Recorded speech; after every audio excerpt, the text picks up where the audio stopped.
que el cine... Bueno, yo sigo defendiendo el cine a pie juntillas de manera muy vehemente porque sí creo que es una experiencia, primero, de comunidad, ¿no? Reinterpretar lo público, si se quiere, ¿no? Un espacio público único, un ritual particular que tiene que ver con, pienso yo, que evoca ceremonias antiguas frente al lado del fuego. Con eso y también con el hecho de la magia, de lo fantasmagórico.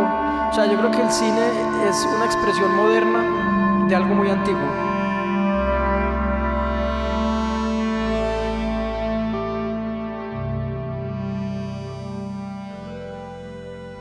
Tiene que ver con la necesidad de reunirse para conjurar miedos y en torno no solo a contar historias. Es que siempre que se piensa en contar historias se piensa en lo narrativo, pero la gente se ha contado mucho tipo de historias a lo largo de la humanidad, ¿no? También se han reunido para pensar lo ético, lo político.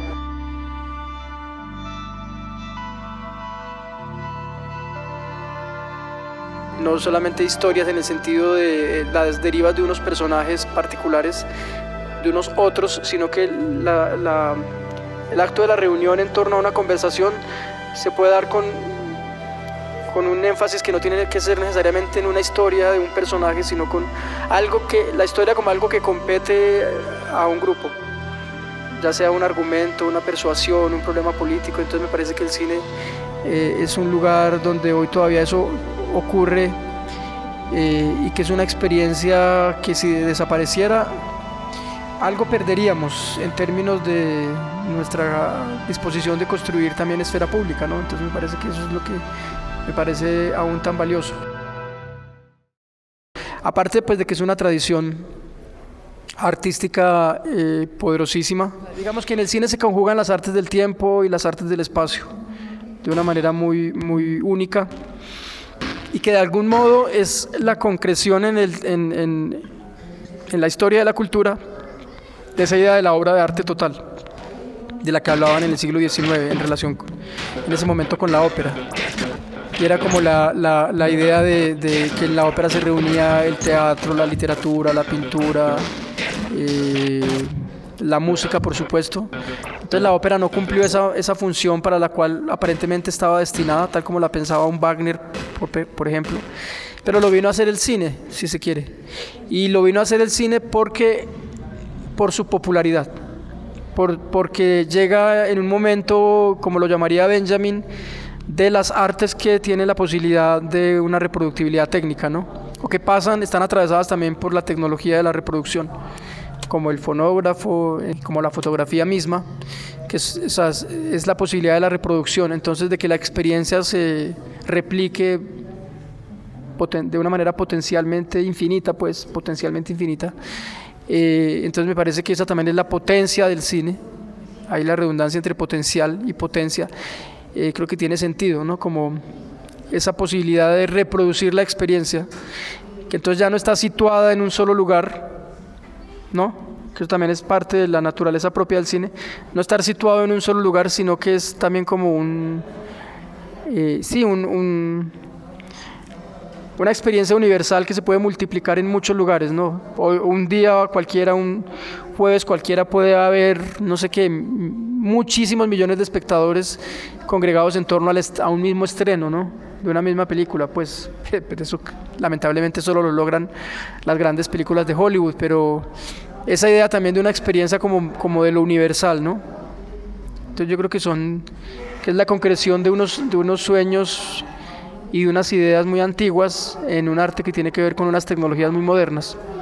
Aparte de esa experiencia colectiva, al ser un lenguaje, de pronto sí se podría pensar que el cine ya pueda verse en cualquier lugar, en cualquier plataforma. O sea, todo su merced es más purista en ese sentido de pronto de la sala de cine o alguna condición mínima para que eso siga siendo cine y no se pierda de pronto la gracia.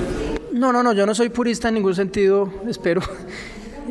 Lo que pasa es que esta idea de la gran pantalla esa idea de la experiencia, de lo inmersivo, del cine bigger than life, o sea, mejor que la vida, sí me parece que requiere unas condiciones específicas. Es decir, lo otro sería lo audiovisual, en un sentido muy extendido. Pero propiamente y no es nostalgia, es simplemente reconocer lo específico de una experiencia que es, insisto, más grande que la vida, ¿no? Mejor que la vida, ¿no? Bigger than life. Y que implica incluso desde más grande que la vida en un sentido literal, que ver a los personajes más grandes que uno, someterse a esa experiencia, como a esa imponencia, a esa grandeza. Me parece que no es lo mismo, evidentemente, que verlo en un celular o verlo en la casa, y también esa apertura a la aventura que implica estar con otros, que uno no sabe si van a toser o si van a coger un revólver y van a empezar a disparar. Ese tipo de cosas creo que hacen parte también de algo mágico que tiene el cine.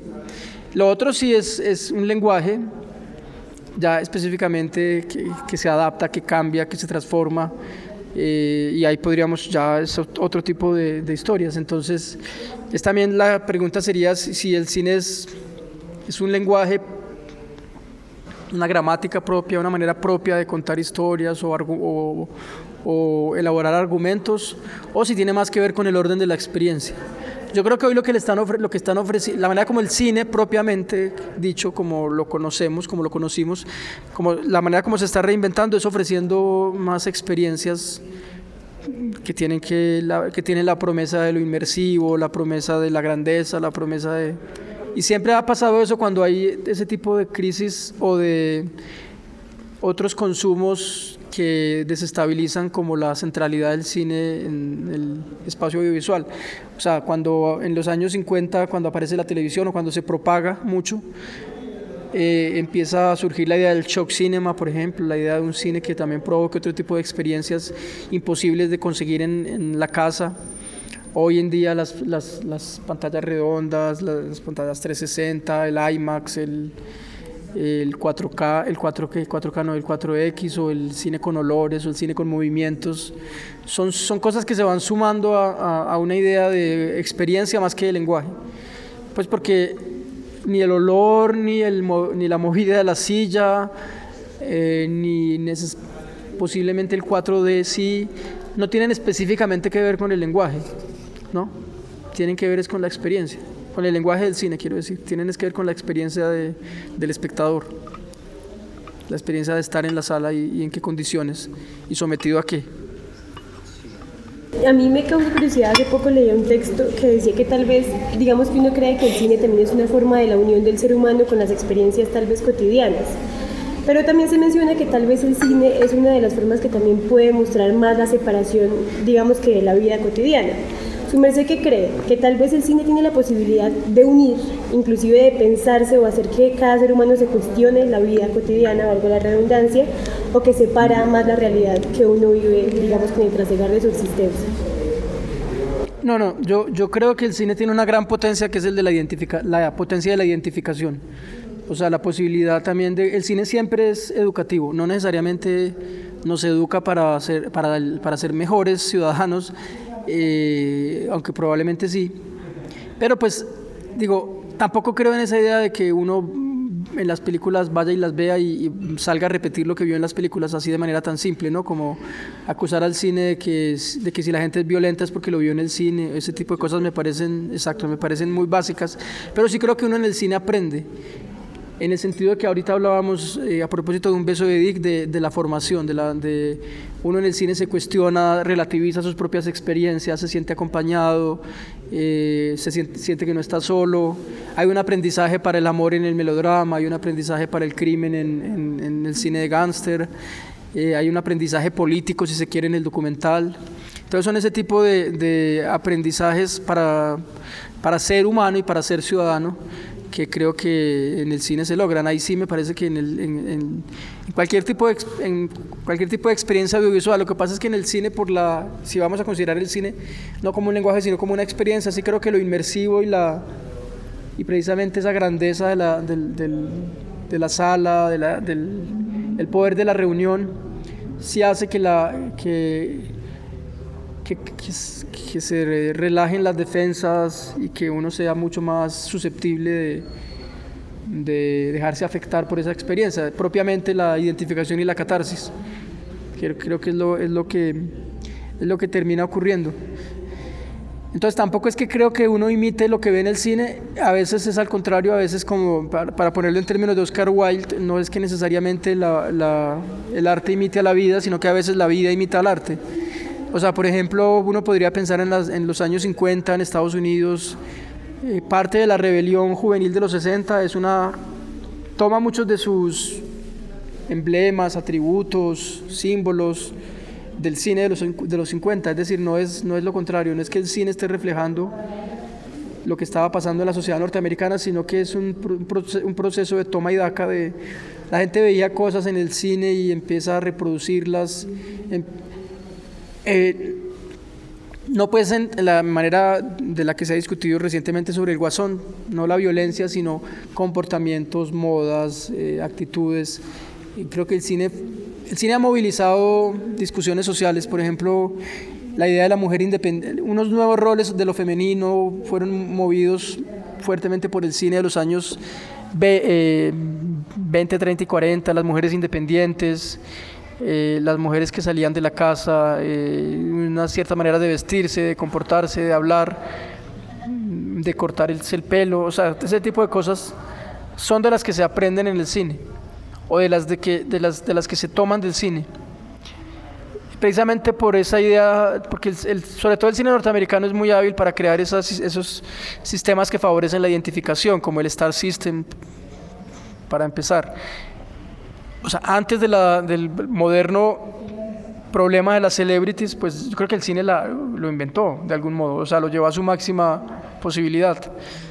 Las más importantes celebrities del siglo XX, empezando el siglo XX, fueron las estrellas de cine, antes de que fueran otro tipo de las celebrities que conocemos hoy en día, que pueden ser deportistas o artistas pop o de cualquier género musical.